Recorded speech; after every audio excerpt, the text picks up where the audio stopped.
Hello everyone, my name is Alexander Jensenius. I'm Director of Ritmo Center for Interdisciplinary Studies of Written Time and Motion, and it's very nice to see so many of you here in the hall and also hopefully out there in the world. We're going to have the actual disputation later today. Now Julian Fuhrer will present his trial lecture on a topic given by the committee. Could I also please remind you to turn off your mobile phones if you have any here. Out there in the world, I guess you can keep them on if you like. Hi and welcome to the trial lecture with the title Brain Region Connectivity Abnormalities and Neuropsychiatric Disorders. And first I want to start with my own interpretation of this topic. So I think there are like two main topics here. First it's about brain region connectivity and abnormality, and the second part is neuropsychiatric disorders, and of course then the connection between both. So accordingly I have structured my talk that I first want to start about introducing to you the concept of connectivity or brain connectivity. Then I want to show you what's abnormality means in that context. Then I want to present to you neuropsychiatric disorders, where I want to give you three concrete examples, namely bipolar disorder, Alzheimer, epilepsy, and I want to there draw the connection back to this connectivity. And then I want to end the trial lecture with a short summary. But first, back to the first point, to the connectivity. Here I want to answer the question, what's brain region connectivity? So connectivity itself can be seen as like it describes the functional organization within the brain. So it looks at patterns of relationship between different units in the brain. And those units can be single neurons or also neural populations, but also can go up to like whole brain regions. And that's where I want to focus in this talk. And I think it really helps to understand this concept of connectivity is you look at the brain as being a network of networks, meaning it consists of smaller networks which are integrated in bigger networks, and they carry out executive functions within the brain. And also to introduce you, or like to more get you an idea of how this can be described, I want to introduce to you two terms, namely segregation and integration. Segregation is especially relevant when it comes to how the science or neuroscience developed from a historical perspective, because it was the case. It used to be the case that specific cognitive and emotional processes were thought that they arise from individual distinct brain areas, and now there's more and more the shift towards the perspective that there's a connectivity-based approach. Means there's an emphasis on network that's integrated in different brain regions, and they're responsible for the respective task. And this shift especially happened because of all the neurogenomic techniques which arose mainly in the 90s, which came to neuroscience, such that that this perspective more and more is a shift towards this network or connectivity perspective. And if you want to analyze these connectivity analytically, you can do it with three different kinds of connectivity. Namely, you can describe it through structural connectivity, functional connectivity, and effective connectivity. For the structural connectivity, it's like a physical property. It's named anatomical connectivity. And here, what you basically are interested in is, if you consider here the brain, with the sliced brain, is that you want to look at these fibers here, which connect one brain area with another. And the whole sum of all these fiber tracks here, it's called white matter, and that connects brain regions or brain areas in the gray matter, which is here. Yeah, and as opposed to structural connectivity, both functional connectivity and effective connectivity, they are more like analytical concepts. So you can't really measure this physically in that sense. So what you're interested here is you are interested in connections between different brain areas, which for functional connectivity are based on statistical correlations. So you're interested if any kind of brain area is correlated with another brain area. So, for example, if you consider this figure here, if you have two brain areas here and here, and then I forgot to mention that for both functional connectivity and effective connectivity, it's an analytical concept. So you need to have some kind of new physiological data, some kind of signal you can analyze. So if you extract some kind of signal, which is shown here, those 2 points, then you want to see if there's any relationship. In case of the functional connectivity, it's a correlation. So you look if these time courses or frequency courses are correlated. In the case of effective connectivity, it's a bit more complex, but here you're interested in causal influences. So, for instance, if A causes B or B causes A. In that sense, here, if this signal here causes this one or the other way around, because for both functional connectivity and structural connectivity, you don't get any like directionality. And yeah, for both functional connectivity and effective connectivity, there are different measures which you can use. And like to extract these signals, you can, for instance, use electroencephalography, where you record the electrical field of the brain, or like magnetoencephalography, where you record the magnetic field of the brain. Also, you can also use magnetic resonance imaging, which is the most common one, and that's why I want to focus in this talk on this technique. And I want to quickly introduce to you how this works. So here, what you normally have is that you have a strong magnetic field where you expose the whole body to this. And what you obtain from there is that you get magnetic resonance imaging, like a non-invasive technique. And the resolution here is in seconds, which is not that good. But yeah, it's also this technique is like improving continuously. And what's the advantage here is that you get spatial resolution and basically of the whole body. But if you're focused on, you want to kind of render the brain activity, then there are special advances which you can use to estimate brain activity. And one such technique is called functional MRI or fMRI, where you indirectly like measure the brain activity through exploiting the blood oxygen level in the brain, and then you can directly estimate functional connectivity. And then if you do this, you get like a plot like this, where you can see here different activity relative to control group or to different brain areas.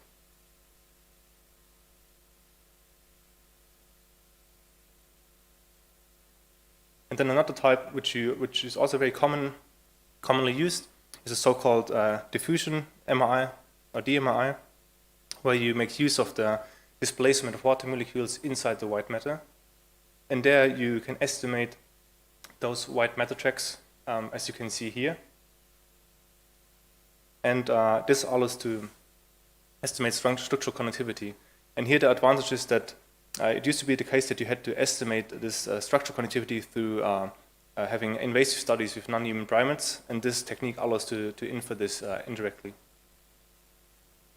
But in order to obtain these fancy plots here, you need to apply some kind of math, and the most typical techniques you can use here is listed here. So for structural connectivity, there's an own approach called tractography, which is basically like a reconstruction of these fiber bundles through the use of this DMRI. And for functional connectivity, because you're interested in statistical dependencies, you look at cross correlations, which could be in the time series, in the signal which you record, which could be in time or in frequency. You can also use information theoretical approaches, such as mutual information, or you could also use spectral coherency. For effective connectivity, it's a bit more difficult to operate that, where you're interested in the causal interactions. And here you can use, for instance, Granger causality, dynamic causal modeling, structural equation modeling, or transfer entropy. And I think here it's also important to point out that once you have this connectivity obtained or estimated, you can use so-called graph theory, which is a mathematical concept, and which is really helpful to get more of like a network representation of the whole brain and to extract properties from your connectivity. And another question I want to address here is that normally when you have these recordings, you need to tell the participant what should be carried out. So you can tell the person to do like a task, but you can also tell the person to do actively nothing, which is actually commonly the case. And this is so-called resting state fMRI, or RS fMRI. And there, a subject lies on the scanner for around 5 to 10 minutes. Shouldn't fall asleep in that time. So the eyes should be closed, or they should be fixed at a point. And here the advantage is that it can be performed of all kinds of subjects. So it could be used for animals, for instance, also for patients with disabilities or people who are under anesthesia, and also for small children or infants. And what you obtain here is this blood oxygen level, and this indirectly represents or estimates the brain activity. And here you get for this resting state, you get like low fluctuations of this activity, which is shown in this animation. And now if you analyze that, which has been done a lot, in different tasks, like different resting states experiments. There has been, I think, over 20 networks being extracted based on this patterning here, which you can see. And here's it's a picture for a couple of them. And I think maybe you heard this before, like the default mode network is a very common one. Also salience network or auditory network, where you see the different brain areas which are involved or like activated. And here I also one comment is that this, as you can see from these fluctuations, these networks are not that stable in comparison to, for instance, the structural connectivity. It's way more stable because it's like a physical connections there. And what's helpful here is for these resting state fMRIs that it has been it's used in skin in studies for also clinical applications where we can distinguish between like a healthy brain and a diseased brain. And as promising as this seems, I also need to point out here that the frequency which this fluctuates the activity in the brain is about the same where the respiratory cycle and the cardiac cycle oscillates. So in order not to measure like your study to be significantly flawed, you should control for that, ideally by recording this respiratory and cardiac activity. And now I want to give you the the state of the art more or less of how this procedure normally works. So normally you have to obtain this like connectivity and network representation. You normally have like fMRI or DMRI, for instance, and then you apply these recordings to a parcellation which delineates your brain into different areas which should be about the same size. And then you evaluate your measures based on these different areas. And then you end up with something like this here, which is a correlation matrix.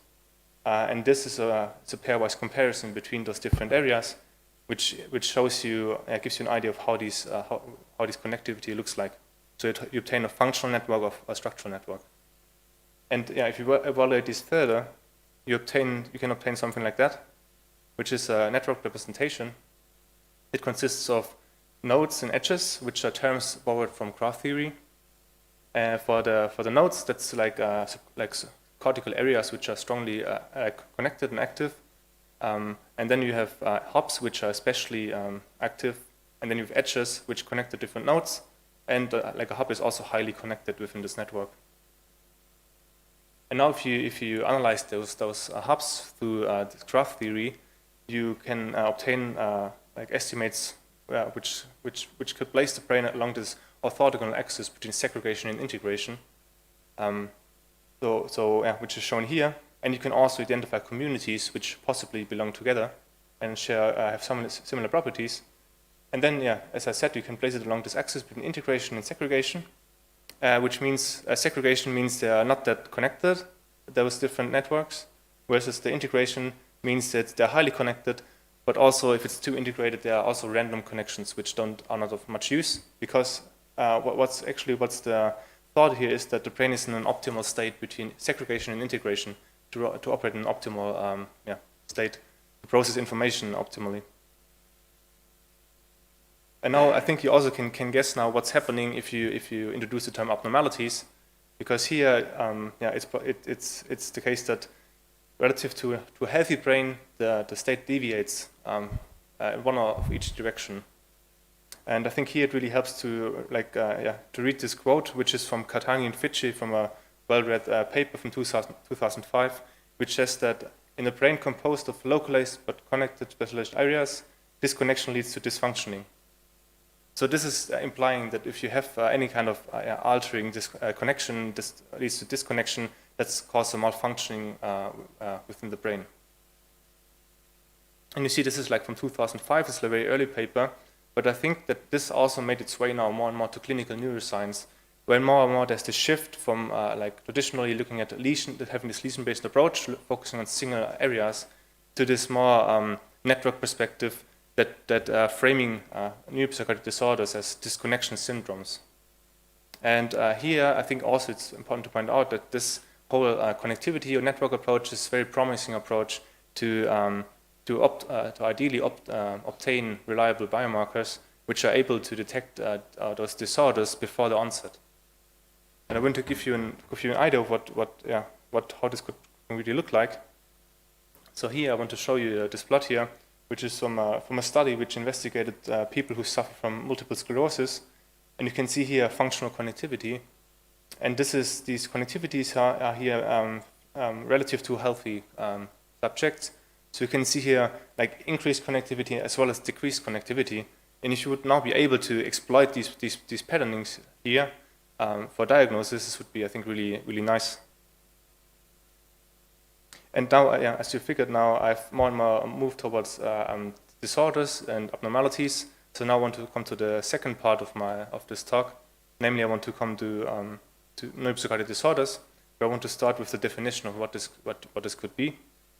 So here I want to read the quote from Miyoshi and Morimura from 2010, which say that cerebral disorders which cause psychotic symptoms are called neuropsychotic disorders. So here it's basically says that any kind of malfunction or dysfunction within the brain which causes any psychotic symptoms is a neuropsychotic disorder. And I think here also it's important to point out that neuropsychotic means in that sense it's like a branch between neurology and psychiatry. And now you might wonder this makes kind of sense, but what's psychotic symptoms? So here I can give you a list of psychotic symptoms, which it's not an exhaustive list, just like very common ones. So for instance, psychotic symptoms can be behavioral and personality changes, such as depression, social withdrawal, or distrust to others. It could also be psychotic states, such as hallucination, delusion, or delirium, or also neurotic complaints, anxiety, apathy, disturbance of consciousness, or also cognitive impairment. And that's all psychotic symptoms. And now I want to give you another list of showing the most common psychotic disorders, but here also it's not an exhaustive list, and it also really depends on which institution you're checking that you will get different results. So here the most common ones, which you can count to neuropsychotic disorders, is for example depression, bipolar disorder, schizophrenia, epilepsy, Parkinson's disease, multiple sclerosis, also alcohol use disorders, but also more mild disorders such as insomnia or migraine. And I think it's important to point out here that these disorders happen worldwide, irrespective of any kind of culture or population or society. Just the symptoms that they can occur, they can vary. And now in the remaining talk, our tri-lecture, I want to focus on 3 disorders. Namely, I want to focus on bipolar disorder, epilepsy, and Alzheimer, where I want to introduce them, and I want to then draw a connection of what's the current research and possible clinical applications of those. So I want to start first with with bipolar disorder. And bipolar disorder can be described as a disorder which affects more than 1% of the world population. And the onset is usually in early adulthood. And what's special here is that around 35 to 50% of patients attempt suicide at least once. And possible causes, here it's a disclaimer, it can be a mixture between them, so it's not only a single one. It can be genetics, also triggers like traumatic life events, and also brain chemistry. And you can describe bipolar disorder as having a recurrent and chronic disorder, which is a lifelong disease. And you can it is characterized by mood swings, by heavy mood swings, which go from mania states to depression states and so on. And during mania, those people who suffer from that, they are like highly energetic.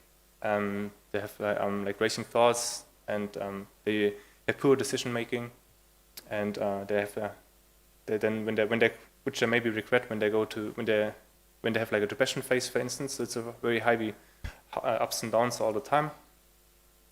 And then the depression phase, they have loss of interest. They don't feel any pleasure. They're sad and feel empty. And I think here it's important to point out, because it could be a potential for this connectivity approach, that often it's the case that if people who have this early onset of those or like early starting symptoms, they're often misdiagnosed because these early mania episodes, they're overseen, and people are more they're more focused on the suppression phase, and then they're diagnosed as people who suffer from unipolar depression, and they're treated, instead of treated with mood stabilizer, they're treated with antidepressant, which doesn't really help and delays the proper treatment. So what does connectivity can help with potentially in that regard? I need to say that this perspective of considering a bipolar disorder through this network approach is quite recent. And that's why also the results are quite inconsistent. There's no clear pattern, but there are some systematic, or like at least to some extent, some systematic points which shown from different analyses that there are processes like emotional processes, cognitive control, and executive functions, the networks behind it are significantly disturbed, which kind of makes sense if you consider the symptoms which this person is suffering from. And I want to show you here now one concrete result from a review paper from Yoon et al. 2021, where you can see here different brains, and you can see here different networks. So you can see, for instance, the default mode network, which is recalled from resting state, fMRI, and also here the salience network, for instance. And what you can see here, again, these are hubs, and they are relative to healthy control subjects. And you can see here the size indicates the connectivity relative to the healthy subjects. So if the size is bigger, means that it's an increased connectivity, and if it's smaller, it's smaller connectivity. As well as with the edges, you can see the connections here. The thicker lines are like increased connectivity, and the dashed lines are decreased connectivity. And you can see that actually both happens here for this bipolar disorder, for the different involved brain hubs. And yeah, this is, I think, is like an interesting finding, because this could be potentially be exploited as diagnosing someone with bipolar disorder if you find such a pattern, for instance, in an individual subject. Yeah. So now that's all to bipolar disorder. Now I want to come to to the next disease, namely I want to come to Alzheimer. And Alzheimer is a disease which affects around 44 million people worldwide. And I think what's special here to point out is that if you look at the evolution here, that it's highly increasing. Of course, also I think the methods improved to diagnose people with Alzheimer, so that's also a possible confounder here. But if you look at the extrapolation of this data, you can see that it's increasingly almost exponentially. So here it's important that you have proper tools to diagnose it, but also to treat it. And people who suffer from Alzheimer, then normally it starts around like people who are older than 64 years old. So you can see, for instance, here the prevalence. And the possible causes here is also, it can be a mixture of the different ones. It could be, for instance, age, genetics, air pollution or head trauma, also excessive alcohol consumption, poor sleeping patterns, and also lifestyle. And I think here it's important to point out that all these functional analyses and these neuroimaging techniques, they really have established that you are able to actually diagnose people with Alzheimer. Before this, you couldn't really reliably say that someone suffers from Alzheimer, only post-mortem. And what's basically the case with Alzheimer is that it causes your brain to shrink and brain cells to die. So if you look at this brain here, that's like a healthy brain, and here you can see people who have late-stage Alzheimer. You can see how this shrinks and also and deforms, and you can imagine that there's a huge impact on life quality. And typical symptoms of Alzheimer are, for instance, like typical dementia symptoms, like loss of memory, like thinking and reasoning decreases, making judgment decision declines, also planning and performing familiar tasks, or changes in personality and behavior such as depression, apathy, or distrust to others, and so on. And here, Alzheimer is like a neurodegenerative disease, so it continues to get worse and worse over time. So it's also not curable as of now; it's only treatable. And I think here, once again, the connectivity could be important to use here, because what studies have shown that of course there's like a normal kind of decline, cognitive decline with aging, but there's a phase of which is called mild cognitive impairment, which is around 65 years old, and around 10 to 20% of world's population have such an episode where they are between this like dementia symptoms and this normal aging. And now, if you would be able to diagnose this mild cognitive impairment, you would possibly be able to early treat possible dementia, because within 5 years, those people, like around 50% of those people who have this mild cognitive impairment, they tend to go to full dementia, so within 5 years. And here, I think this network analysis or connectivity analysis, actually, there's a lot of research on it. And here, it's actually Alzheimer's treated as a so-called disconnection syndrome. So there's some kind of network significantly altered from that perspective. And the studies have been shown that there's structural as well as functional connectivity architecture altered relative to healthy subjects. And here, I want to show you other points which studies have shown. So here, if you focus on this network here with hubs and edges, it has been shown that this, like you imagine, this would be a default mode network, that the whole hubs are destroyed in this network, and there are significant alterations in the edges, which you can imagine this must have been a huge impact on the functioning of the brain. And also, there's a great loss of global information integration. So if you think about the axis, the brain shifts between segregation and integration. The brain shifts there, and also like long-distance functional connections decreased. And also randomization increases, so random connections between different brain areas. And here I want to give you some results from a study from 2016 from Young et al., which is, I think, it's also a functional connectivity analysis. We can see here this plot here, which is a bit, seems a bit complex, but what you can see here is a default mode network in the resting state, and you can see a task network.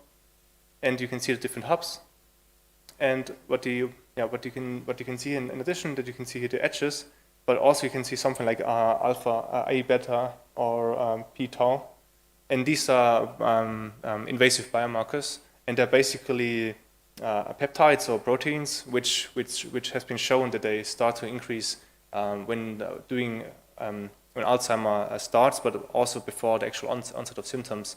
There are these biomarkers, and what this plot reveals here is that there's a significant correlation between those biomarkers, invasive biomarkers, and connectivity, which is pretty promising that you could then potentially use this connectivity analysis to diagnose people with Alzheimer before the actual onset.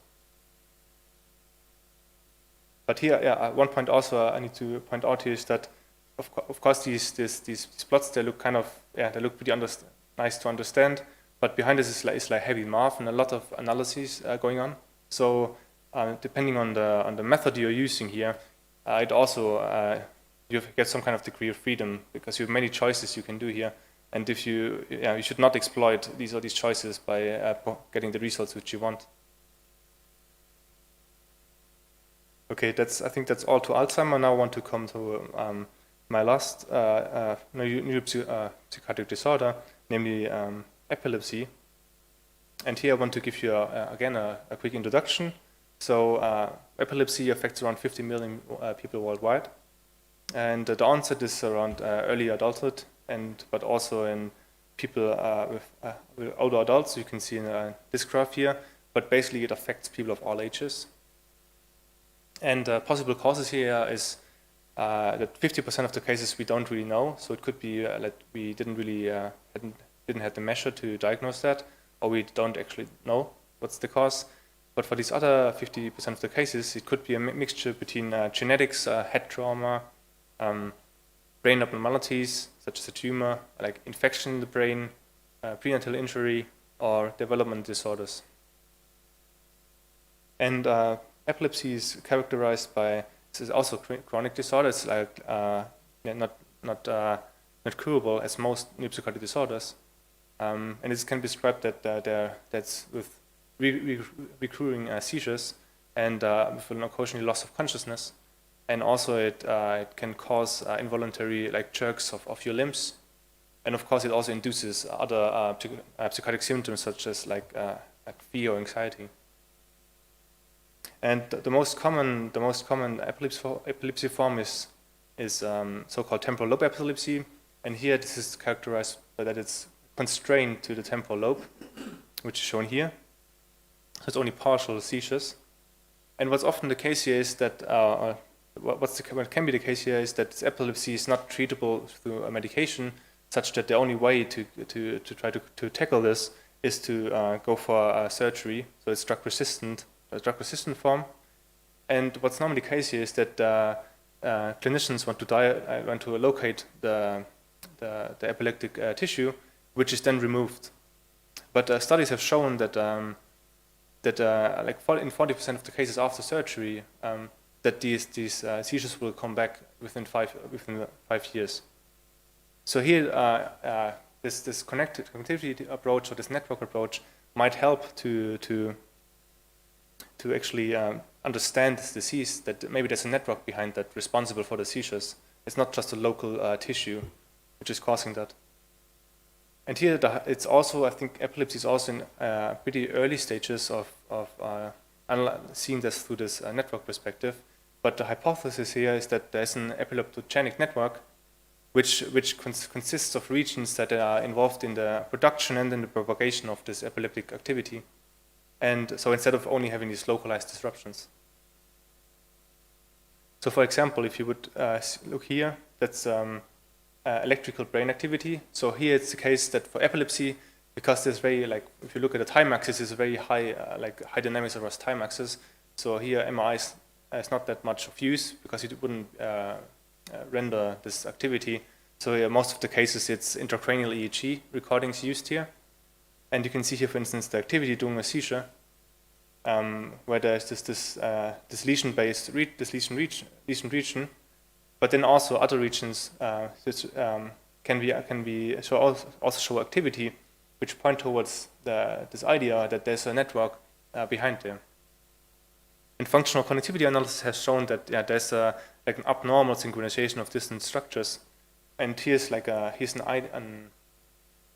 sketch of how this could be constructed. That you have a lesion region, but then you have also other networks which are behind this behind the seizures. And then if you would remove this tissue, then after 4 years it will come to the surface in another tissue. Yeah. So here, this network approach and connectivity approach has potential to understand the disorder, and also to potentially to have a reliable diagnostic biomarker. Okay. So now I want to come to my last slide. I want to come to the summary. So what I've shown you during this trial lecture was I've introduced you to this concept of connectivity, how you can analyze that with different methods. I've shown you how you can have a network presentation and place this network across this orthogonal axis between integration and segregation. And then I have introduced you to what's neuropsychiatric disorders, and I've given you 3 concrete examples, namely bipolar disorder, Alzheimer, and epilepsy. And then I wanted to draw the connection back to this connectivity or connectivity abnormality. And I think in a conclusion, I can say that this understanding of neuropsychiatric disorders as this connection syndromes is in very early stages, but has enormous potential for clinical applications because you would be able to develop those reliable biomarkers through this non-invasive techniques. It would ease the treatment of those diseases a lot, and also to understand it. Yeah, and also I think here there's some, it seems pretty promising, but also there are some limitations here, such as I said earlier, that the method has a big impact here. So you should be sure that the method you're using is done right.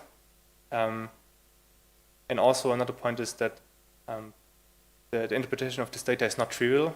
So there's quite a lot of math behind that. So also when you then think of clinical applications, that the clinical personnel should be educated accordingly. And I think also another point I want to say is that most of these studies, they're often group-based. So you collapse across groups of healthy and deceased subjects, and it's way more complex to do these analyses based on a single subject, which then also makes it more complex for clinical applications. Yeah, that's it.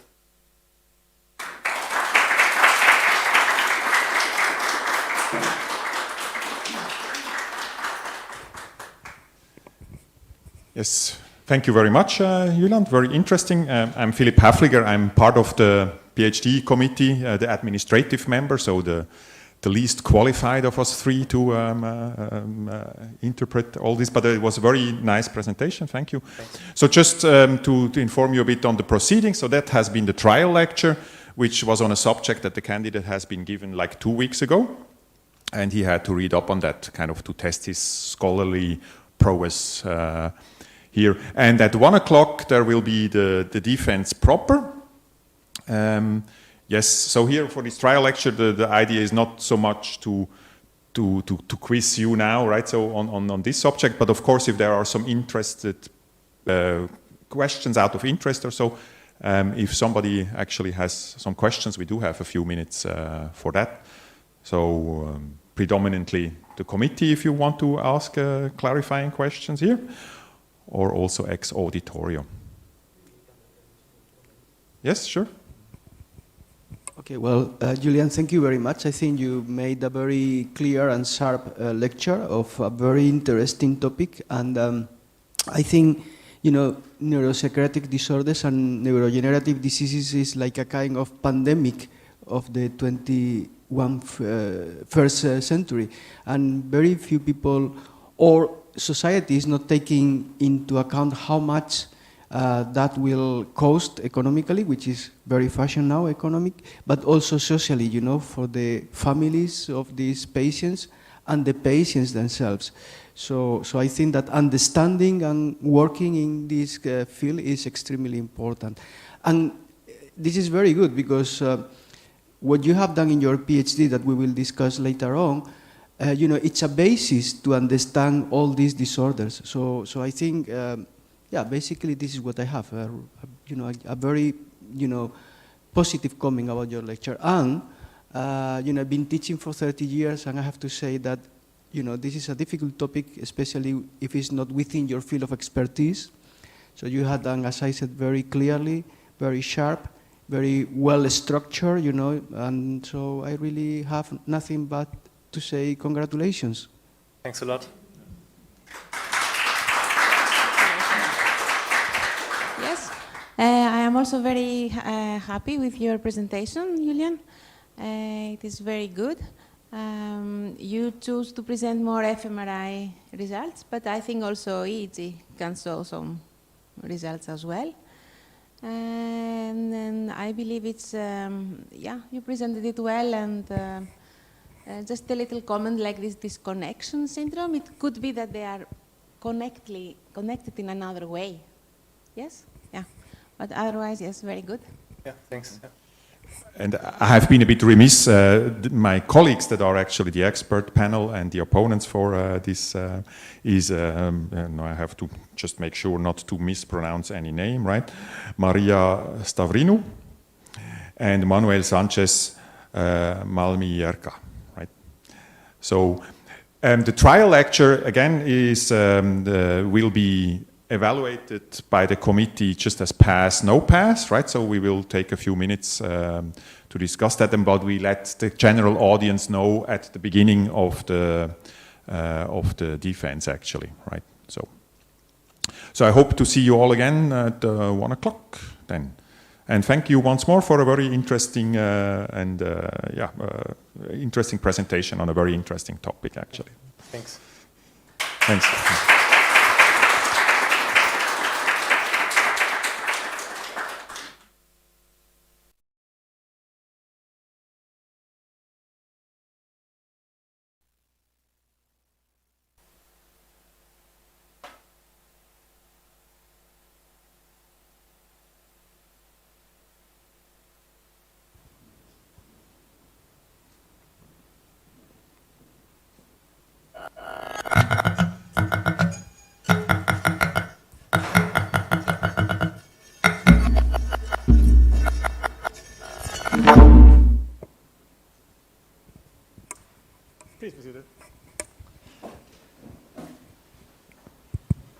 Distinguished members of the committee, dear colleagues, ladies and gentlemen.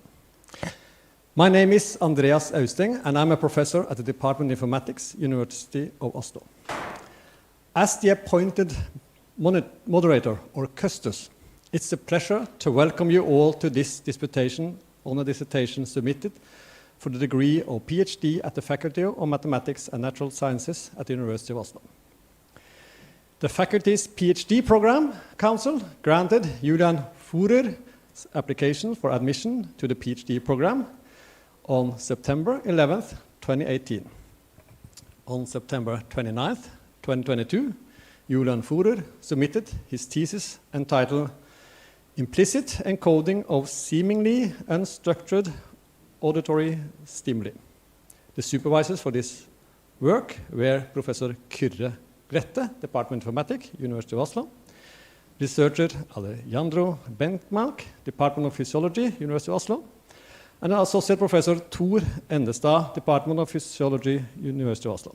On the recommendation of the Department of Informatics, the faculty appointed the following adjudicating committee.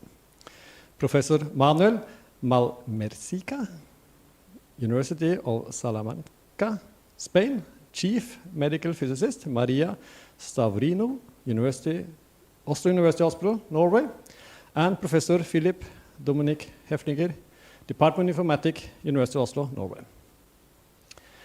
The adjudicating committee reported on December 13th, 2023 that it had found the dissertation worthy of being defended for the degree of philosophiae doctor. The candidate presented the required trial lecture on the prescribed subject entitled Brain Recognition, Connectivity, Abnormalities, and Neuropsychiatric Disorders. The adjudicating committee has found the trial lecture satisfactory. During the disputation, Professor Manuel S. Malmierca and Chief Medical Physicist Maria Stavrinou will act as opponents. First, the candidate will give us a brief survey of the purpose of this work and the results of the investigation. Then Professor Manuel S. Malmierca will put the work in an international context and present his opinion on the dissertation. Afterwards, Chief Medical Physicist Maria Stavrinou will continue the opposition. The candidate will be allowed to answer the comments or questions from the opponents. Finally, it will be possible to speak ex auditorio. I now call on Julian Fuhrer to present his scientific work.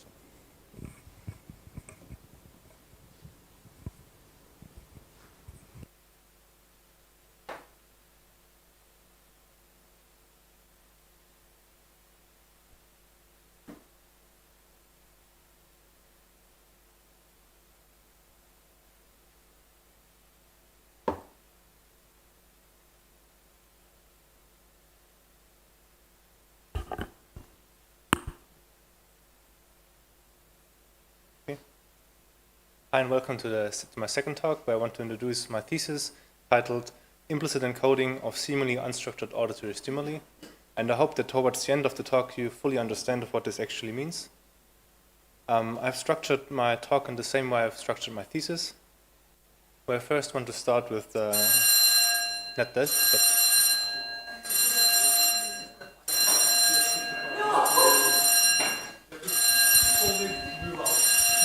I think we should leave and then reconvene when this is over.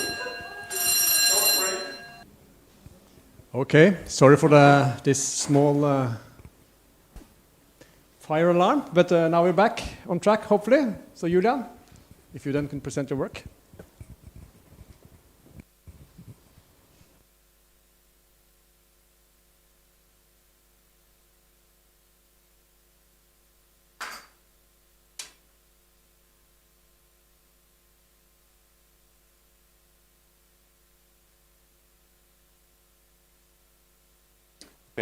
Hi, welcome again to my second talk, which is about my thesis and with the title "Implicit Encoding of Seemingly Unstructured Auditory Stimuli." And yeah, I've structured my talk in the same way I've structured my thesis, where I first want to start with a general introduction. Then I want to present my research questions, and then I want to give you a bit of background knowledge on those, that you more understand what this actually is about. Then I want to present you my results, followed by a short summary and an outlook. But then back to the first point, to the introduction. Here I want to start with this figure here, where I want to ask you which one is random.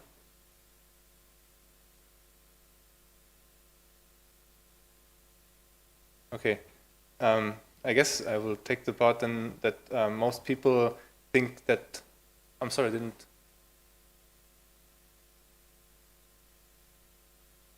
The left one? Do you think the left one? Yeah, Your position left, okay. That's correct, actually. But like most people actually think that this plot is not random, but this one is random. Because here you can recognize a lot of patterns, which you cannot recognize here. Actually, yeah, this one here is there are specific rules how this plot was composed, versus here no specific rules were given. Then going back to my title of like encoding patterns within seemingly unstructured auditory stimuli, or with implicit stimuli, here's an example, like in a visual example, where you can recognize those patterns automatically. And then there's another example, like this here. I guess you also can recognize the shape here. It's a heart. And yeah, that's also, you do it automatically, see these shapes.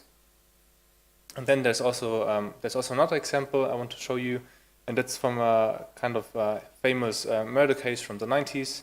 You may have heard of Tupac Shakur, who was murdered in like 1996, and he released an album posthumously. And there, the opening track, like the first few seconds, contains some like material where many people actually build a whole conspiracy theory on. So I want to play it to you, and without saying anything.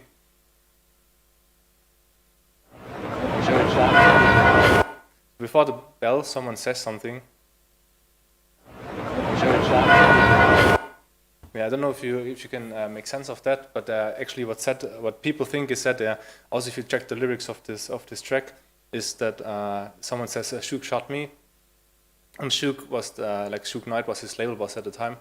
So if his own label boss would have murdered him, would be a big scandal. But I think it's also maybe a famous case of like encoding words within noise. And I think there are more examples like this, where you can see that it's just that you can encode, that humans encode patterns all the time in all kind of environments. But if you want to understand the underlying mechanisms, like what's going on in the brain, it's less clear.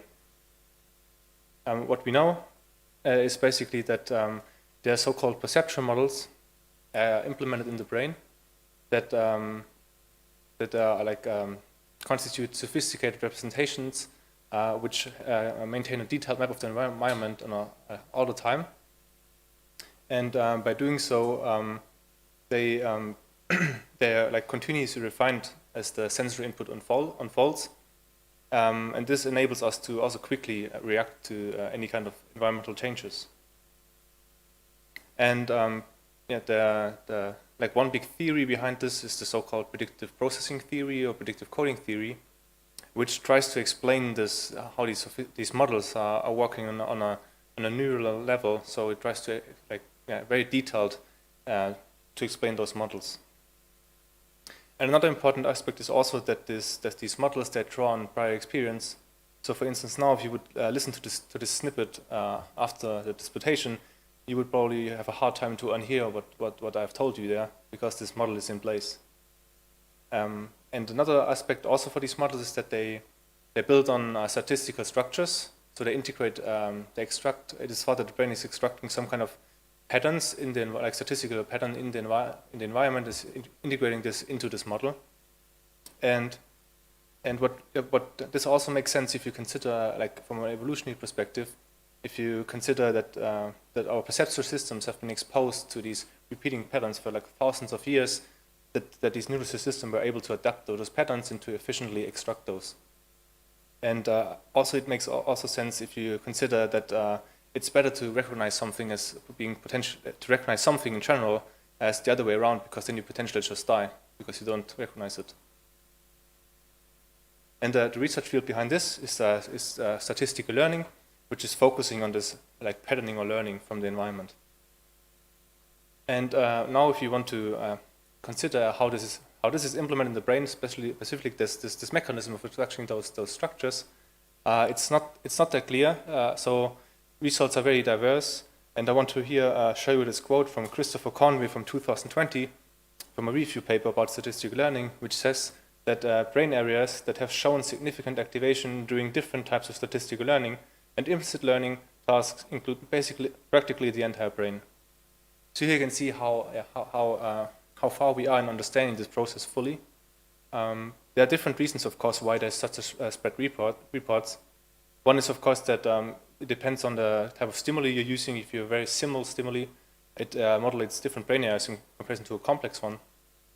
Also, the modality you are using, like if you have visual stimuli or auditory stimuli, will also have an effect on the activated brain regions.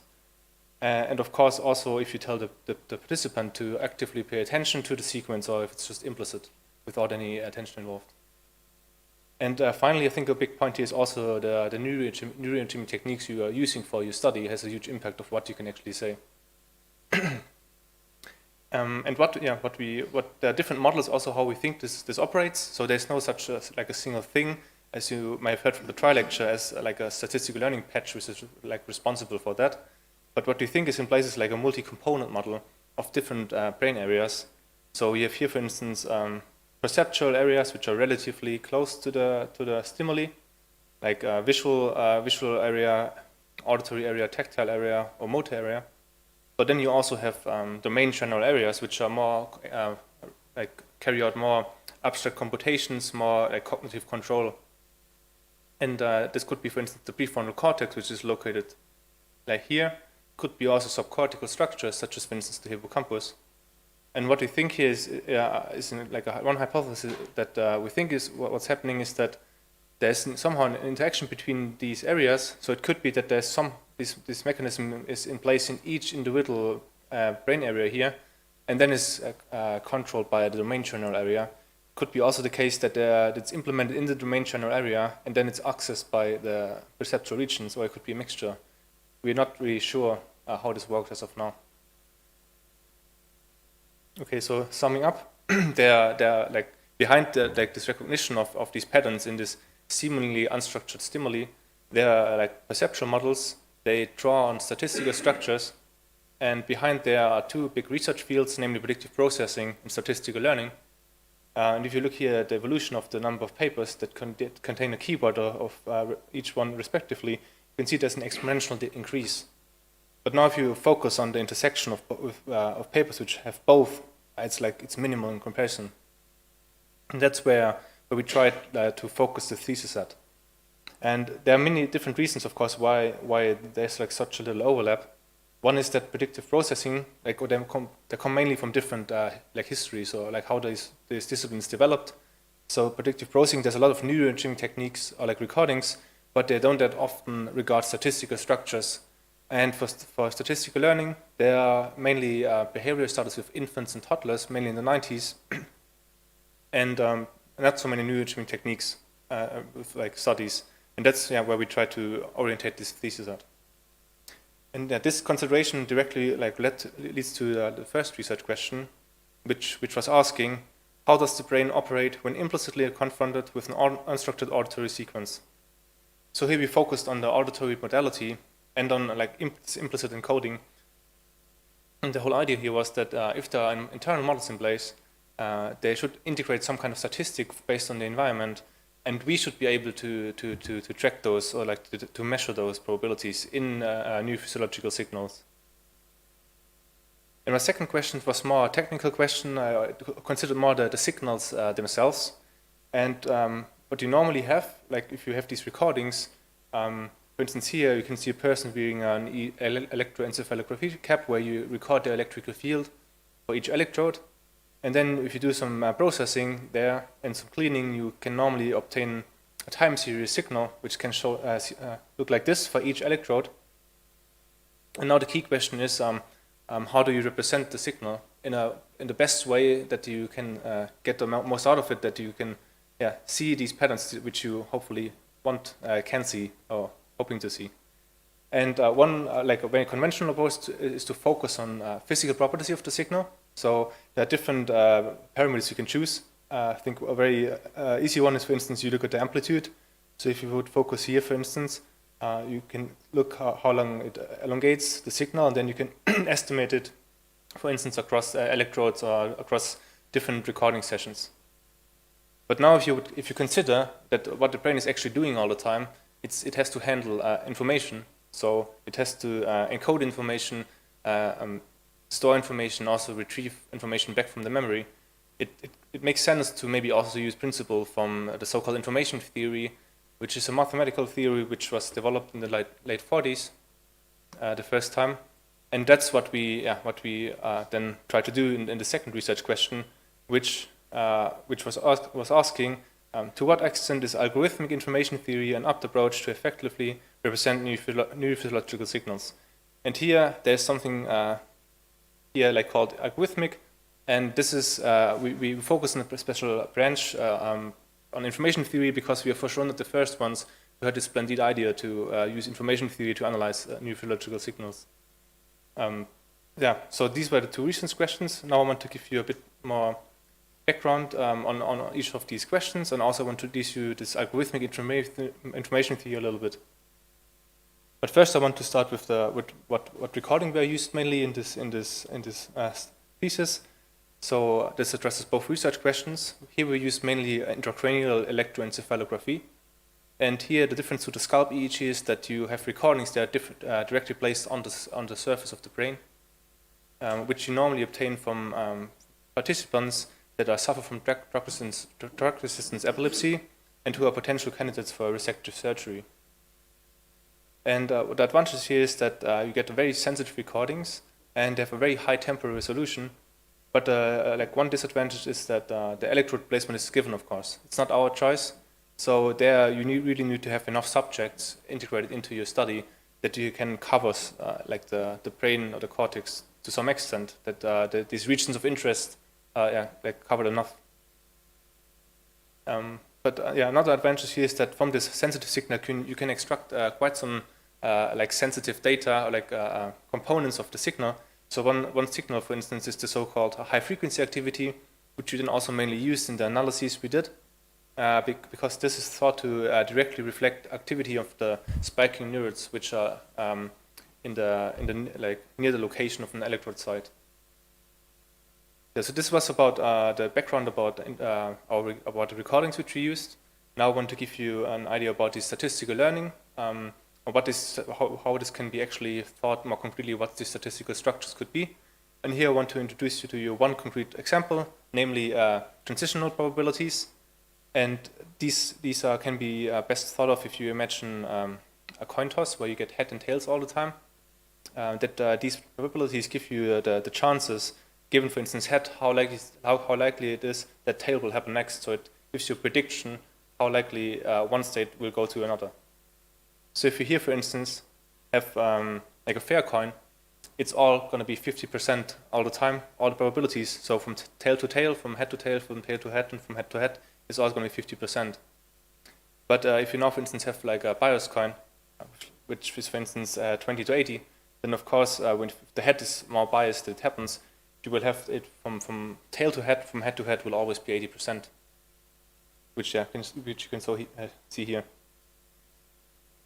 Okay, and then I want to give you the introduction to a little bit of an intuition about this algorithmic information theory, where I want to give you the idea of how we actually implemented that. So basically, with algorithmic information theory, you kind of want to describe objects, and if you want, if you concretely look at this plot here, and you want to describe with words where each point is located, you can imagine that needs a lot of words. But if you would now look, for instance, at this sawtooth function, you can say it goes up and down and up and down. So if you now compare the words which you use to describe these objects, you can say that this uses less words. And that's the whole idea behind this algorithmic information theory, that you estimate the information contained in objects through describing this object.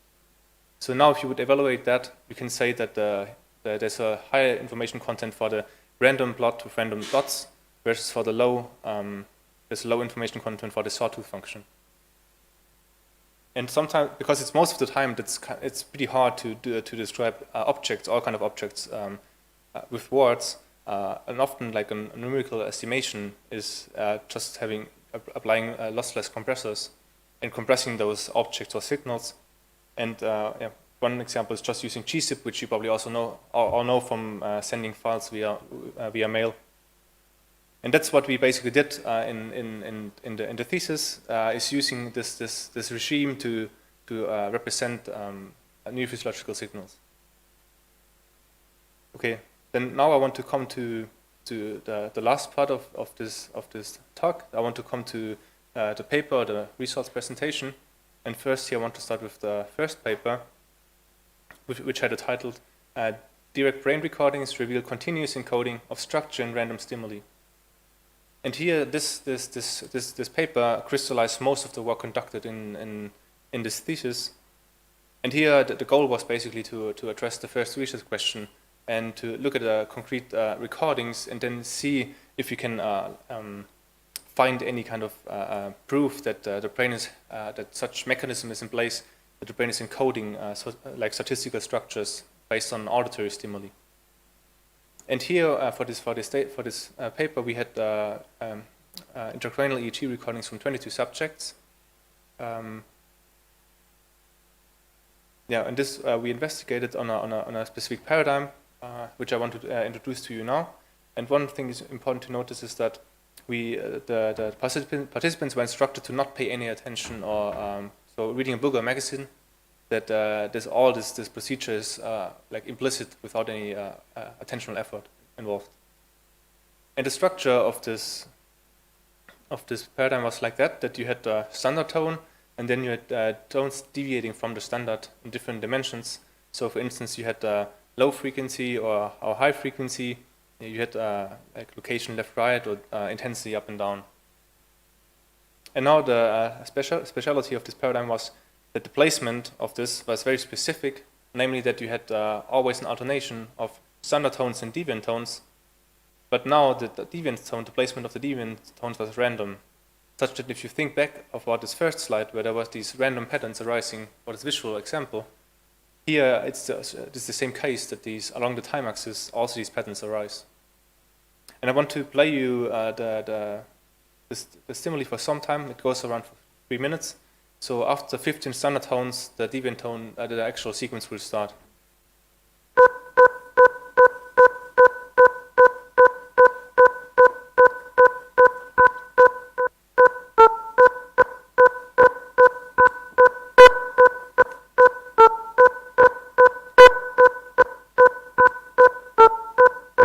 Okay, so I hope you got an impression of how this was like. So here now we focused on the deviant tones basically. So we were interested in those transitional probabilities, which gives you the chances of having one deviant tone that the other one will occur. So we computed those probabilities for each combination, and then we used these information theoretical principles to represent the neurophysiological signals. And then we tried, with a correlation analysis, we tried to compare if we could find any proof that these structures are traced in the data. And here are the results, or like that's the main finding, I would say. Here you can see, we defined different regions of interest here displayed here, and then we evaluated this for each specific region. And you can see here different individual plots, and you can see different slopes. And here basically what this means is, for each region, the steeper the slope, the more the brain area is sensitive towards these probabilities. Which then also implies that in our analysis, we actually were able to find such proof that the brain is actually encoding such patterns in this paradigm, doing this stimuli where there's no behavioral relevance to it if you encode these patterns.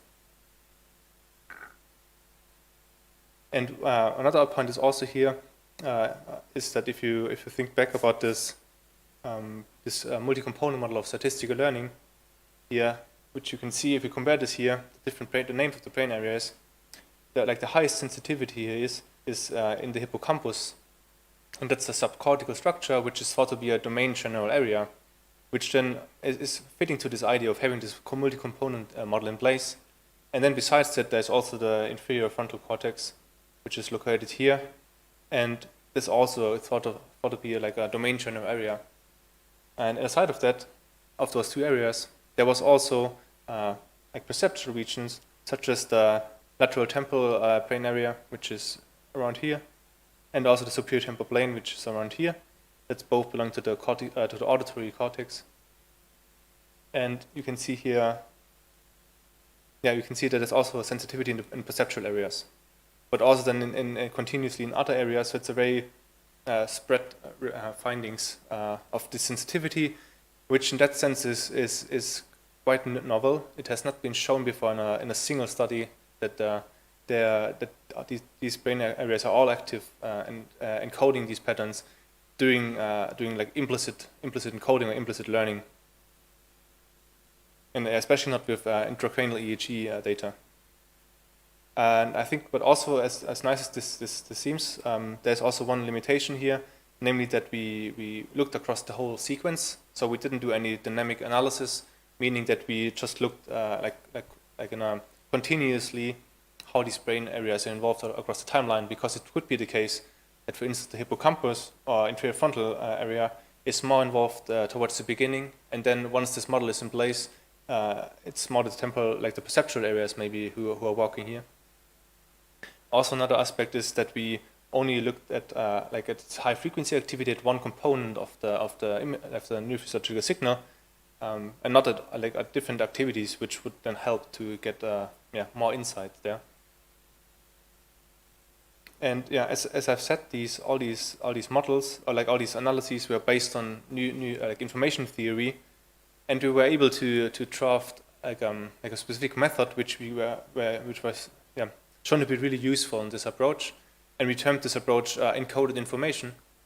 And then in a follow-up paper, we suggested this paper, this method, so to say, to the science community, and therefore we had a paper titled complexity-based encoded information quantification in new physiological recordings. And here the whole goal was that to validate this approach and to compare it also to another method, where we carried out like a parameter study. So we used synthetic data or simulated data to examine how this works, precisely works. And the whole concept is shown here in this plot, where you can see that we are interested basically in the mean responses that stem from different types of sounds. So if you imagine you have standard tones and you have deviant tones, now you want to assess how different they are, like the brain responses. And then what you can normally do is you have a lot of recordings for each type, and then you collapse them to one mean response, and then you need to evaluate somehow if there's a difference or not. And that's what we've done here. So basically that's this line here, and then we use this algorithmic information theory to compress these signals, and then we could assess if there's any significant difference or not. Yeah, and this was the first paper on that. Then we did a follow-up paper, which had the name "Quantifying Evoked Responses Through Encoded Information." We further wanted to validate or show the value of this measure, and here we did apply this method to other data sets. So before it was only applied to the same data set which I've shown you, introduced to you. So here we applied it to also other activity types than HFA, or high frequency activity, and we applied it to 3 data sets which stem from both humans and animals, like marmoset monkeys precisely, and it stemmed from passive exposure to the paradigm, as well as to active exposure, and also from auditory paradigms and visual paradigms. And in addition to that, we have compared our method to 5 different approaches, which are often used, but also somehow novel approaches, such as these ones. And what you can see here now, I don't want to go too much into the details, but if you imagine here it says performance, then you can see that if you focus on the green bar, this is our measure. You can see that it performs quite well across different activity types and also across different paradigms, which looks quite promising. And maybe that's could be then more used in future studies. Okay, so then I'm gonna come to my last slide, namely to the summary and to the outlook. So what was this thesis about? It was about the implicit encoding of seemingly unstructured auditory stimuli. And here we have shown I've shown in this thesis that the brain is continuously trying to encode patterns, regardless if this behaviorally relevant or not. And the findings of this thesis, they fit well with this concept of predictive processing or statistical learning. And all these analyses were based on information theory, basically. And here we then suggested an own method, which is called encoded information. But now I think what could be done next is then of course conduct like a follow-up experiment where you actively expose the participants to the stimuli, so you could query them possibly. And this is helpful because then would gain more insights of how this structure or this network is composed, or how it differs from passive exposure versus active exposure. And also what could be done next is to exchange those like sinusoidal tones with more like advanced material, like linguistic material or even musical clip if possible. But also you can change modality. You can go to to visual. You can exchange with like images. And of course the one point is also this proposed method is also to further examine this, to further apply it, and then to possibly also implement it in common toolboxes that people actually use it. Yeah, that's it.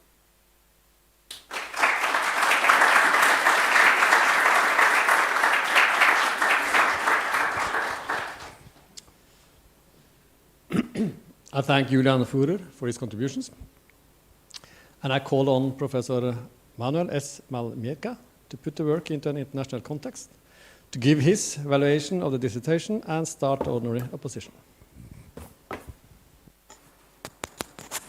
Hello.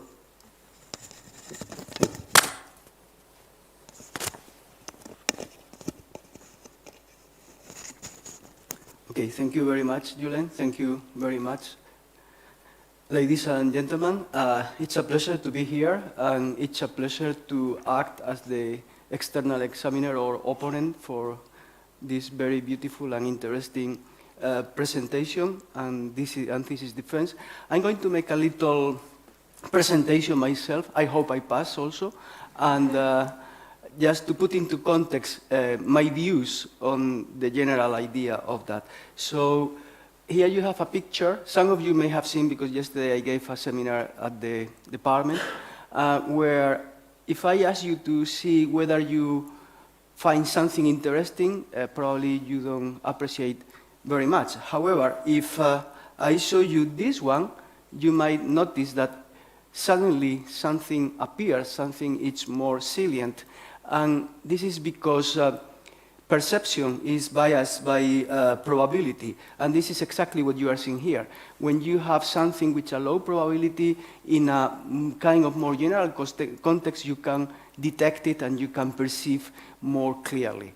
So this is important because I think, again, in my view, I think this beautiful thesis, in a way, will be or has, studied more in depth this phenomenon.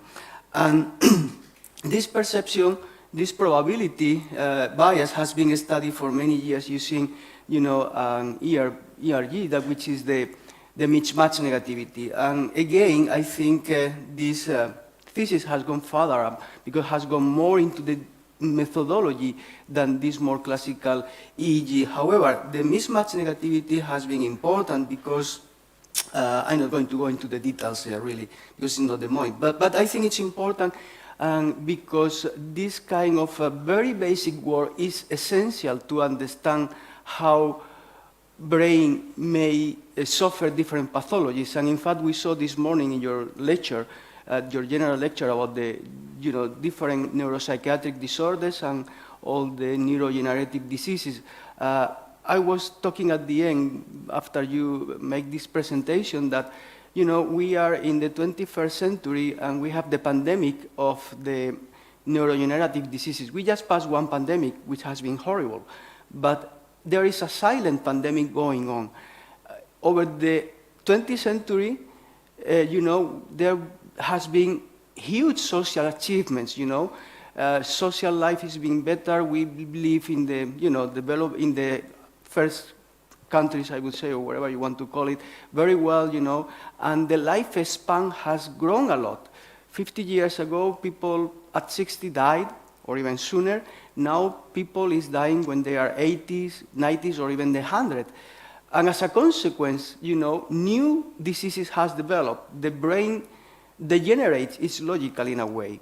So we need to look for the tools to really treat these terrible diseases that are very bad economically. Now it's terrible economy, but it's even more important the social effects and and for the family and everything else. So this is what I would like to say. And again, very nicely you have been doing recordings in humans and different levels, from the macroscopic level to the mesoscopic level to the microscale. I kind of bias myself to animal research because in animal research you can always do all the levels of detail, but in humans somehow you are demonstrating that we could go probably my slide is wrong now, because probably this cross where usually people thought, oh, we cannot get single units in humans, is now obsolete, and probably in the near future we will be able to do routinely without any problem this kind of recording. So again, that's very important,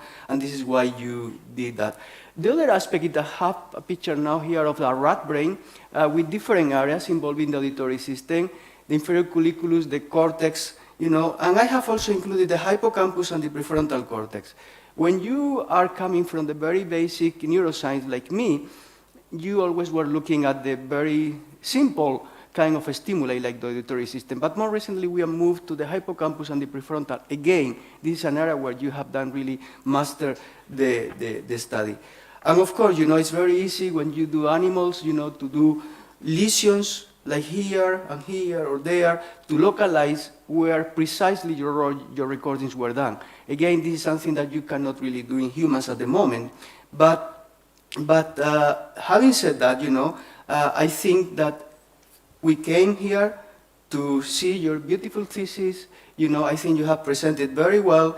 And just to put again into context, if I ask you to see which of these, lines are larger, probably you might think that the top one is shorter than that one here, or maybe, I don't know. What do you think? What is the largest one?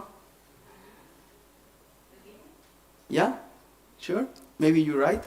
However, if I show you this picture, actually, all the three lines are the same length. But it's the context that makes you to perceive them differently. So context is very important. The other important thing is how we predict things happening and how we pay attention to them.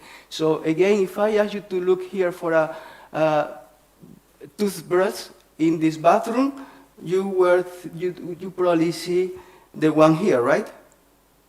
Clearly. But you may miss this huge one over there. So again, your attention, because I kind of told you to look the brush over here, your attention will go to the small one, but you miss the huge one that is like an elephant in the room, okay? And finally, all this leads to learning. So the context, prediction, attention, and learning, there are different sides of the same coin. And you can see that when you learn, you can this prediction, you can read the things very well, even if the words are all shuffled. So basically, that's all I wanted to say from the first part. And then, I have written a few things that I, kind of more general view and a few questions, if may I. And so, Julian, first of all, thank you very much for, and a big congratulations for your presentation. Thanks. I think it was an excellent performance. It's a beautiful presentation of the data that you have been working for years. And I also would like to felicitate your supervisors. I'm sure that they help you a lot along this way.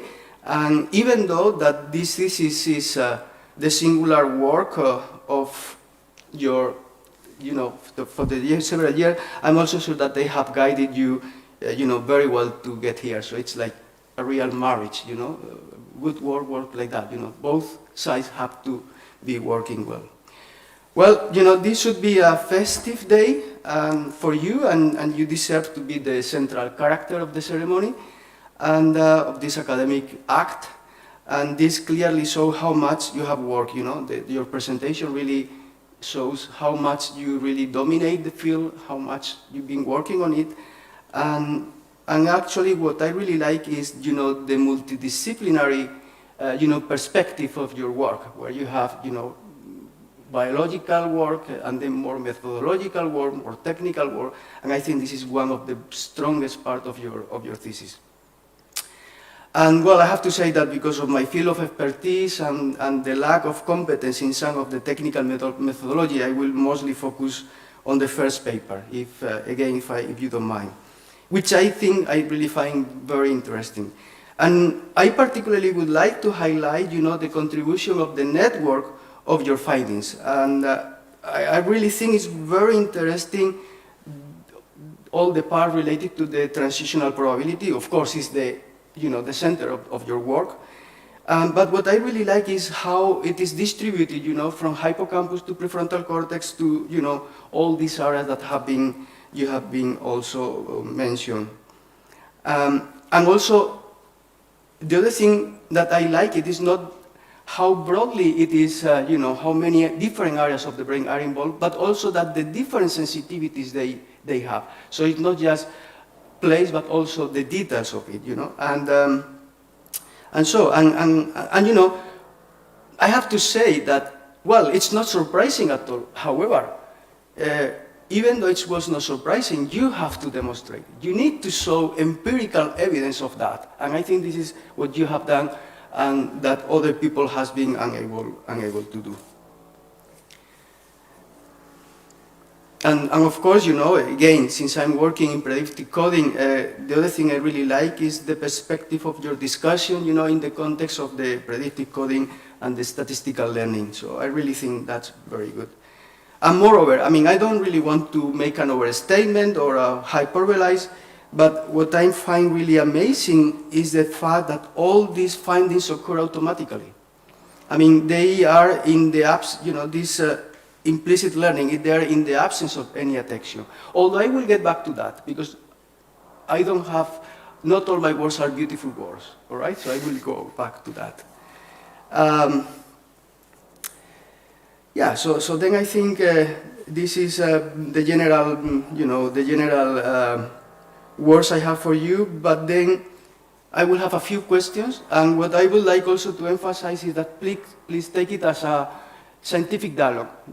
Don't take it as a kind of examination, even though, it's a real examination, but it's more kind of, doubts or things I would like to know. So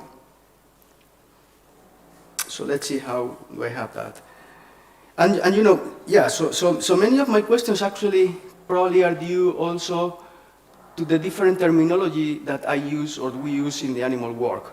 Like, for example, we speak usually of passive or behaving, while you talk more of implicit or explicit. So it took me a little while to get to that, so finally I finally did that. But so the first question would be, if you can explain me, in a kind of very plain way, the difference between the distributional regularity and the conditional regularity, and how that related to, you know, the transitional probability. All these three concepts, how would you explain to a child that has no basic on that? Can I just one comment? Please. I just want to, this microphone I think is double recordings. That's a bit echoing, at least for me. Yeah, you can put No, it. you can just stand there, it's fine. I just wanted to do that. I think it's a good question. Is my microphone on? Okay. So I think the main differences between conditional and distributive statistics is that with distributive statistics you look at the absolute distribution of different events in the environment. So you look, for instance, if you have like a coin toss, you look how many times like head occurs and how many times a tail occurs, but you don't look at any relationship in between. So it just in the end you can say the flips, like head occurs around 50% of the time, and tail occurs about 50% of the time. And you can also look at the alterations. So from going from head to tail, you can count how many times it goes from head to tail. And now the difference is to conditional probabilities, that they look at, as the name suggests, at conditional probability relations, meaning you consider how likely it is that one event happens and what's the probability that another one will happen based on the other one. Mm-hmm. So you always have a condition based on that. Mm-hmm. Okay, very good. Okay, so that makes my life a little bit better. That's good. Yes. Also, I noticed that your work is at contrast with that of Heining and colleagues, because you observe that there was some transitional probability at lower areas, like the like temporal plane, but not in the hippocampus, and you saw that. So how do you explain this difference in the results? Yeah, that's between yours and those one from these people. Yeah, I think a main difference here is that what you introduced before, like this active and passive exposure. So I think in this paper from Heining et al., they used active exposure, so that participants paid attention to that, and I think that's the main one of the main reasons. But also I think they used more a different kind of stimuli than we did. So I think ours was more like sinusoidal tones, more low level, and they used more advanced stimuli, I think. Mm-hmm. And another point is I mean they also I think I think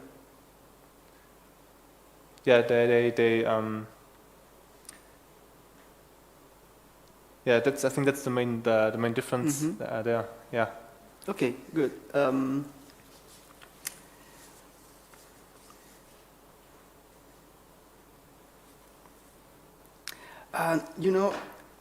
a small weakness perhaps, I mean, do you think that you lack some sort of temporal resolution that might... So with the temporal resolution, how can you infer the information flow? Is it good enough, or do you think it could be better? You mean for the estimating that? I think the temporal resolution should be quite okay. Yeah. Like because we have intracranial EEG data, so I think the temporal resolution should be quite nice, because that's the strength of intracranial EEG. Yeah, and also we already mentioned it before, and probably, do you think that your results would be very different if you would have used an associated behavior task to them? I mean, which in a way probably that links a little bit to the previous question by the other work. So do you think that will change very dramatically? I think that's a very good point, because now going back to the Heining paper, where they have like active exposure, and they see that the hippocampus actually is not involved in this in this encoding of those structures, which you might then wonder, why is this the case? So it could be possible, because they also use intracranial EEG data, so they had the same start there. But it could be that just another network was, like if you have active exposure, that this network shapes in a way that these resources are used in a different way in comparison to like an implicit to this passive exposure. Yeah, and then I have a final question, which is kind of very general, and I could say it could be even philosophical. But one problem I see, and again, please don't take me wrong, because this is just a semantic, I have to use some words, so problem doesn't mean negative, is that your experiment has been done in patients suffering of epilepsy. This morning you gave a beautiful talk about epilepsy, dementia, Alzheimer, bipolar, syndrome, and so on. So what about if, rather than doing your experiments in people suffering of epilepsy, you do it in, say, people suffering of Alzheimer? Would you get similar results? In Alzheimer, we know that hippocampus is, the whole brain is destroyed, but one of the areas that are, very much damaged is hippocampus. So what do you think it would happen if you would use another set of patients, or if you use people with no diseases? Do you think that will affect a lot the results? Because in a way, what you can say is that your results are obtained from, kind of specific group of people. Yeah, I think that's a very interesting question. I think, of course, we like in this recording, we try to clean the data, of course. But if you think about this, applying this to different disorders, I think there could be potential, like a possible potential, because as you say, like for Alzheimer's disease especially, the brain is altered quite a lot. And then if it would be possible to have the same recordings there, you could maybe even make statements about potential progress of these disorders, or even like abilities of which are assigned, or like which decrease when you suffer from such a disorder. So it could be, for instance, the case if you use those for like clinical evaluation, then to investigate if this encoding is in place or not in place, then you could maybe infer of any kind of network which is possibly damaged or like responsible for this task. Because I think that it has been shown in a lot of studies that when it comes to children who suffer from dyslexia or like have developmental disorders, that there's decreased ability to encode those structures, statistical learning. And I think there's also a famous case on a patient who was lacking the whole hippocampus, and this person had a high decrease of disabilities to carry out simple tasks of finding patterns. Very good. Okay, so I don't think I don't have any more questions. So congratulations again, Thanks. And I hope we both pass. Yeah, thanks. Thank you.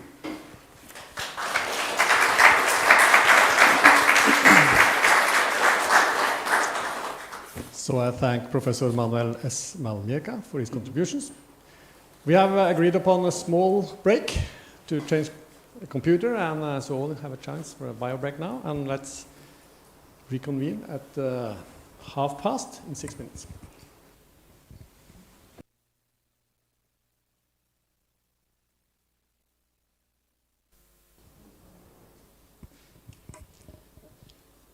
Then let's start again.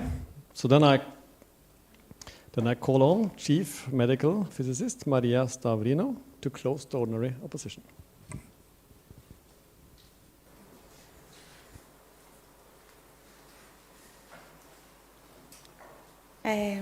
Yes, thanks. Thank you again for inviting me here and reading this very interesting thesis. And what I want to start with are some positive comments about the thesis, Julian. So what came in my mind when I was reading your thesis was this term, the neuroscientist of the future. So who should be the neuroscientist of the future? It should be someone who we are not very sure about its background. It could come from biology, medicine, informatics, psychology, physics, music. But what we know is that he might be able to possess these qualities, its ability to navigate into an ocean of analysis toolboxes, and then he will know how to use them, how to combine them, and and this is very important, how to compare them. And because different results can come as the output of different functions or methods, one should always bear this in mind and should not base conclusions on one analysis method. And what was impressive in your thesis, Julian, is exactly this ability to work with many methods, to implement them, analyze them, and use many kinds of data, and make your own methods. And also you started on a multidisciplinary road that not so many have taken, and this is very interesting, this of algorithmic information theory in neuroscience. And you have very amazing results that could have many interesting applications. So congratulations to you and to your group. Thanks. For this work.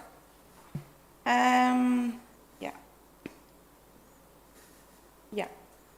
So I have a little bit more technical questions because I'm myself a bit more technical as a background. So first I would like you to explain me this figure is from paper 2. I will be asking you mostly about these papers. Yeah.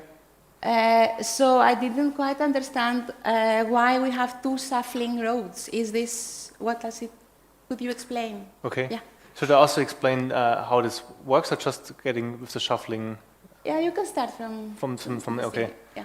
So yeah, so the whole idea was that you want to discriminate different conditions, which stem from different experiments, for instance, and then you have the time series signals, and then you compute the mean response from all the recordings which you have, and then like if you focus on the middle line, then you get the standard mean response where you get we get the variance from all the different trials, and now this is very conventional, and now if you continue in the mid path, we simplified the signal and then we compress the signal. That's the algorithmic information theory part.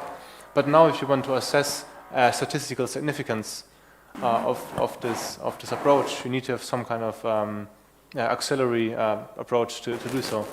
And here we use the method which is called surrogate data, where you can estimate statistical significance. So what you do then basically, you have this mean response, like this one mean response with the true response, then you just shuffle the data, and then you recompute this mean response again. And then that's why you have two, it's like 1,000 or like a million if you want to, of these compositions, and then you estimate if it's the statistic relevance based on that. Okay, so these two arms just show that there are a lot of shuffling. Yeah. So you have used the neural mass model to create data. This was initially made for the visual cortex. How confident one can be if you apply it to the auditory cortex, for example? Yeah, that's I think it's a good question. I think this Jensen RIT model has been based on the origin, has been adapted a lot and has been applied to all kind of different to generate this signal in general. And like, to be fair, I think it was a very a heuristic approach where people have seen this and were like, that looks interesting. It can create artificial EEG data. Yeah. But how suitable it is, I can't really answer. Yeah, but I have seen that they have also modeled the frontal cortex. Oh, like a specific model. It's okay. Yeah. But when you use it, do you create high frequency activity or you just create ERPs? That's like the ERP basically. Yeah. And this is just as a little that they are here in Norway. They have developed this model with real morphological neurons. So because you're very smart in applying methods, you could think about as a next step, maybe. Yeah, I think we actually thought about using this model. Yeah. Yeah. So back in paper 2, yes. So could you explain me? Yes. Here you use different beams, and then you see how the detection rate changes. Also in comparison with signal-to-noise ratio. But my question is, so can we use the encoded information also when we have very bad signal-to-noise, so in the low part of this graph? Yeah, I mean, you can use it, but if the outcome is not so robust. So if you look at this plot here, it displays something called detection rate, where you can see how likely it is that if you have this very bad SNR or like low SMR, that you can actually reliably detect that there are changes. So with other methods in common, it's like the lower it gets, the worse it is to apply it. Yeah. Also, we see here in these plots that when we have the mutual information, that it performs a bit better, if understood well, when we have a small number of bins. Yeah.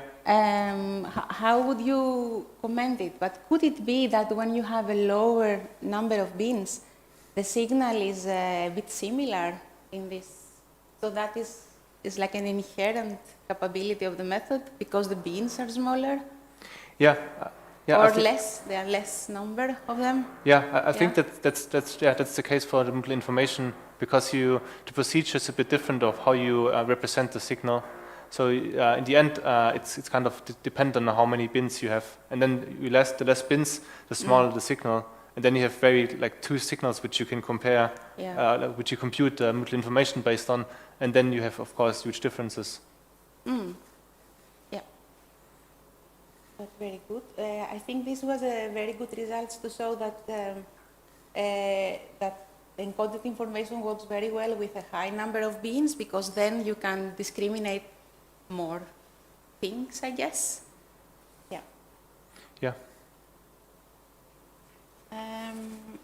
So also you use this method of t-test, which I would like you to explain this to us a bit better because it's one of the methods you compare. This is the paper 3 now. So this is a test that you use on the single trials and you use point-by-point comparisons. Can you? Yeah. Yeah.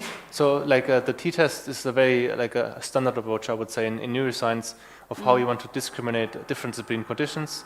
I think t-test is basically like a statistical approach which tries to assess the amplitude difference between the responses. So you have the mean response and you have the variance. It estimates the underlying probability distribution, which is thought to be normally distributed, and then you compare, as you pointed out, point by point if there is a difference across those. Yeah. Right. This question is I take it this text from paper 3, but this method has been used also in all the 3 papers, or you analyzed high frequencies.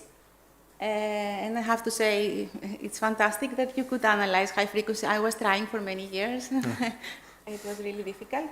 So while you use the wavelet transform to get the information from the alpha, the theta, and the beta bands, you use the Hilbert transform to get out the high frequency content. How do you explain that? What are the advantages of using the Hilbert instead of the wavelet? Okay, that's a good question. I think I'm not really sure if you can compute, for instance, alpha, beta, or theta frequency based on using the Hilbert, like the convolution based on Hilbert integral. I think the advantage is that you get for the HFA, you get through this Hilbert transform, you get like a reliable representation of the envelope, so to say, of this signal. And for the individual, for the frequency bands, the traditional approach of how you can represent the signal, you look at the power spectrum, and you represent how much power is contained in each across the time axis. So I think, But there must be some advantage why is the Hilbert for the high frequency, in a way. Yeah, that's a good question. I'm not. But that's fine.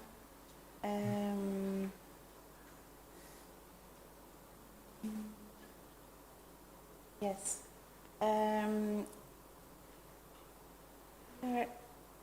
Yes, here you are, in paper 3, you show the significance ratio for the different frequency bands.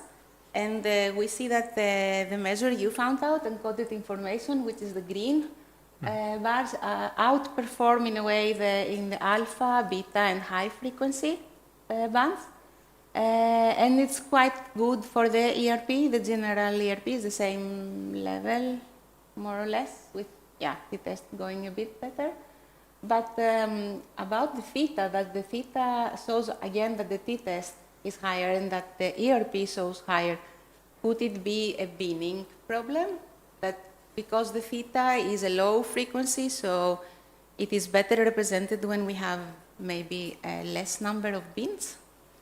Yeah, I think that's I think a good hypothesis. That I agree that it's like this lower procedure of how these signals evolve. And one thing which is, I think, a strength of this encoded information is that you look at a complete time axis, Yeah. and this compressor tries to exploit each structure. And if it's like very slow and nothing really goes on, Yeah. it's hard to do so. So could it be that if you decrease the number of bins only for the theta, and if you don't keep it constant for all the frequency bands, that it could be that it could give the better results? Yeah, that could possibly. Yeah, it could be possible. Yeah. So now these are the same plots for the other two data sets, but I don't really have a question on that. And I think this is the best result for my point of view, for the apart that encoded information works for all the frequency bands, is that it works for less amount of data, which could make the experiments go faster, or patients not having to spend a lot of time on tasks. Do you have any comments? I just think that is a very good result. No, I think it's a very nice implication there that potentially if it you has to just less exposure and less duration when it comes to clinical application. I think that's a really good statement. Mm-hmm. And I think you found out that 50% of these 700, like 50%, or with these plots in a way, if you do it for one patient, you can see how much you need for the next, in a way. Yeah. It gives you an estimate. Yeah, that's true. Yeah. Yes. Then there is this question is general. It spans all the papers, all your thesis. The normalized compressed distance. So in paper 1 you used single trials, and in papers 2 and 3 you explored using the mean values. What would you suggest? What would you use in the future? That's a good point. I think if you use individual trials, you have the chances to encode these individual trials with respect to some kind of correlate, which you couldn't do if you collapse it to a mean response. But then it really depends, I think, on the application of where you think you want to apply it, because it's more difficult to assess significance if you have a single trial to estimate if the encoded information is significant or not. Yeah. But you could use it both. You could use it both. Yeah. That's true. Yeah. And then I really didn't understand how you calculate the seed of X. Is it the compression? Is it just the compression of the single trial or the mean response? Yeah, that's so for the single trial it's a single trial, and for the mean response it's the mean response. But C of X means it's the signal. Yeah. Okay. Yep. Then is it very important then to choose a small or a bigger single, like duration of a single trial, or? I think that's also what we've wondered about, because in paper 1 we used like 400 milliseconds with like 400 samples, in all the paradigms which I think especially in the third data set we also had like 450 milliseconds, and then we regarded this visual paradigm we had like very long ones, seconds. And there we actually wondered if this actually works, because the longer the trial gets, the more difficult it is for the compressor to compress it. And what the results revealed is that it actually works quite like robustly, also in like 4 times the size, like 5 times the size. Okay. But I think further additional research needs to be done to further investigate this dependency on the length. And could you just take one interval, for example, around the P300, if you want to just explore one component with your method? That's possible to just do it like segment based.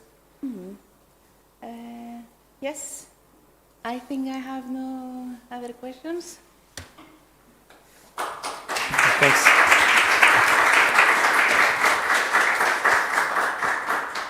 I want to thank Chief Medical Physicist Maria Stavrinou for her assistance. Does anyone wish to speak ex auditorio? It does not seem so. So, the committee will now withdraw for a few minutes and evaluate the disputation. So please be seated.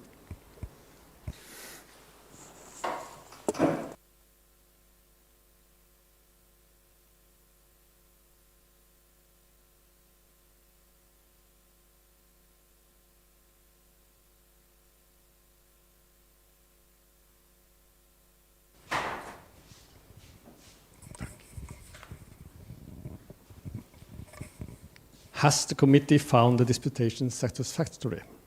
Yes. On behalf of the Department of Informatics, I would like to congratulate the candidates.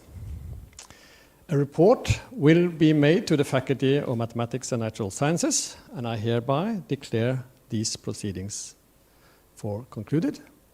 And we will all meet downstairs for reception. That's 2 floors down. Thank you very much.